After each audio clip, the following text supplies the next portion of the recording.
Merci merci de revenir vers nous comme chaque semaine. Bonjour à tous, en souhaitant que vous ayez passé de belles fêtes de Noël. Alors, rebelote comme chaque année, de Noël, on va passer au jour de l'an. Entre deux, qui souhaitant que vous ayez bien digéré le Noël et que vous soyez prêts à repartir pour cette période du jour de l'an. Noël, c'est en famille, bien sûr, et comme tradition en France, c'est vrai que le jour de l'an, on est entre amis, quelques familles éventuellement, et on a ce plaisir de partager cette fin d'année et cette amorce nouvelle année qui va arriver. Aujourd'hui, c'est bien sûr vous narrer ce qu'on a pu vivre, nous, les gens des années 60, ayant une vingtaine d'années, entre 15 et 20 ans à la fin des années 70, et une vingtaine d'années au début des années 80. Parler notamment des voitures japonaises. Alors, les japonaises aujourd'hui sont bien nombreuses, hein. Elles sont un paquet, quelques-unes, énormément.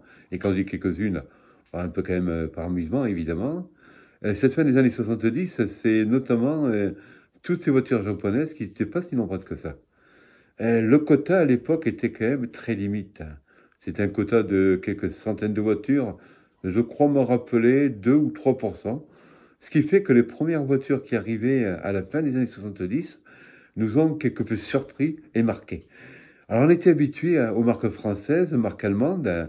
À l'époque, début des années 70, il y avait les Opel. Je me rappelle bien l'Opel GT, évidemment.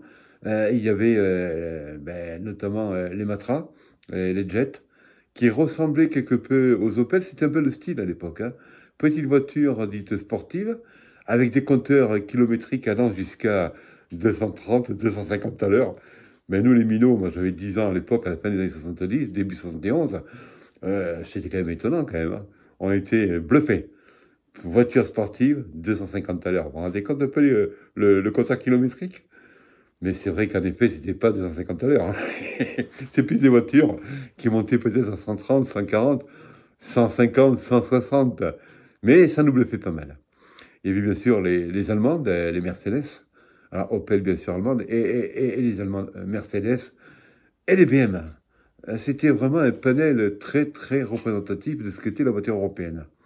Les BM avec notamment les nouvelles qui apparaissaient, les CSI, CSI qui était formidable, les 3 litres CSI, les 18 CSI. Il y avait aussi ce qu'on appelle les BM 2 litres, la 2002, la fameuse bagnole sportive. Elle était considérée comme la vraie sportive de l'époque. Les Françaises aussi, bien sûr, les Françaises étaient là, hein, Citroën, Renault, bien sûr Peugeot. Pas tout à fait vraiment sportives, les voitures traditionnelles pour le peuple, Peugeot notamment et Renault. Citroën, quand même, avait fait quelque chose de particulier, la SM, la moteur Citroën, la voiture Citroën à moteur Maserati.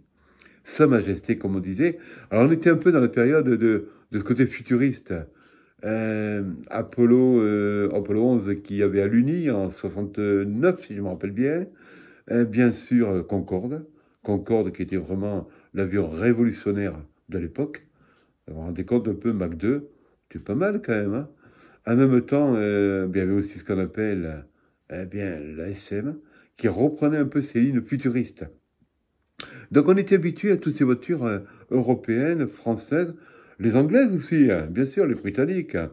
Les MG notamment, les Rolls. Alors les Rolls-Royce était considéré comme le panel, hein, le gros truc, hein, l'élite, hein.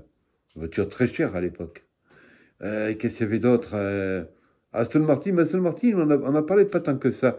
On parlait quand même aussi des Italiennes aussi, Lamborghini, Ferrari, bien sûr. On était habitué aux européennes. Et d'un coup, les japonaises qui arrivent. La première qui m'a marqué, moi, dans les années 60, fin des années 70, ça a été la Mazda RX-7. Alors, RX-7, c'était quoi? Moteur rotatif, comme avait essayé de le faire Citroën modelé avec sa GS, la NSU 80, moteur rotatif. Donc, mais ça nous surprenait quand même. Voir les japonaises, waouh, on n'était pas habitués, nous, à ça, hein. Les Mazda, notamment avec les berlines, pas très confortables. Alors, je me rappelle, début des années 80, une Mazda berline, on s'était baladé de la région de Montélimar vers le Castellet. C'était pas rude, c'était un peu rude quand même, hein. Pas confortable, confortable. Mais ces voitures avaient la clim.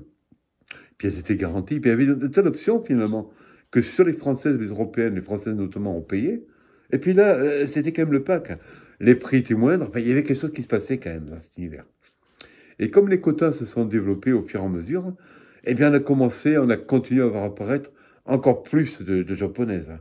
Ben, les Mayada, les Mazda, les Honda, bien sûr, les Toyota qui vont arriver.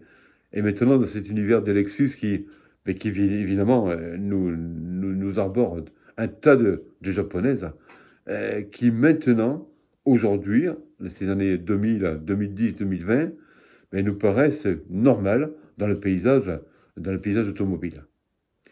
C'est vrai que toutes ces voitures, quand même, ont eu un atout, les coréennes aussi, sont apparues il y a quelques années, les Kia notamment, les Hyundai. Alors, à une époque, on disait Hyundai. On disait Hyundai. Maintenant, on dit Hyundai. Bon, bah, le terme a changé, la politique a changé, mais les marques sont là quand même. Hyundai, j'en ai parlé, la Kia, et maintenant les Chinoises. C'est vrai que ce monde a vraiment évolué. On est, nous, encore un peu dans la traditionnelle culture jeunesse oblige, les européennes. Et bien sûr, ce panorama de véhicules qui, je reconnais, a été vraiment influencé par l'apport de ces coréennes et de ces japonaises qui sont arrivées au fil des années en force. Parce que les quotas sont élargis, hein. On a autorisé, bien sûr, dès les années 80-90, à élargir le quota. On avait le droit de recevoir ces véhicules. On avait le droit aussi d'aller construire des véhicules à l'étranger. Il y a eu ce qu'on appelle des collaborations. La Nissan Renault, c'est une des collaborations entre les Japonais et les Européens, les Français notamment. Donc tout ça nous a permis bien sûr d'avoir quelque chose de sympa et permettant de développer le panel automobile. Quelques mots bien sûr entre ces deux périodes, Noël et Jour de l'An, qui j'espère vous en donner beaucoup de plaisir à regarder et à découvrir ces nouvelles voitures.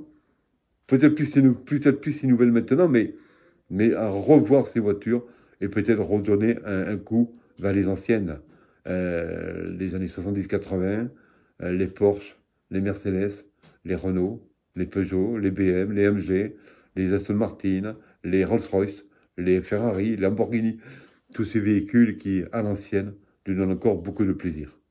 Allez, je vous souhaite un beau réveillon du jour de l'an et au grand plaisir à bientôt sur ma Pôle Auto. Et encore bien sûr, merci de vous abonner. À bientôt.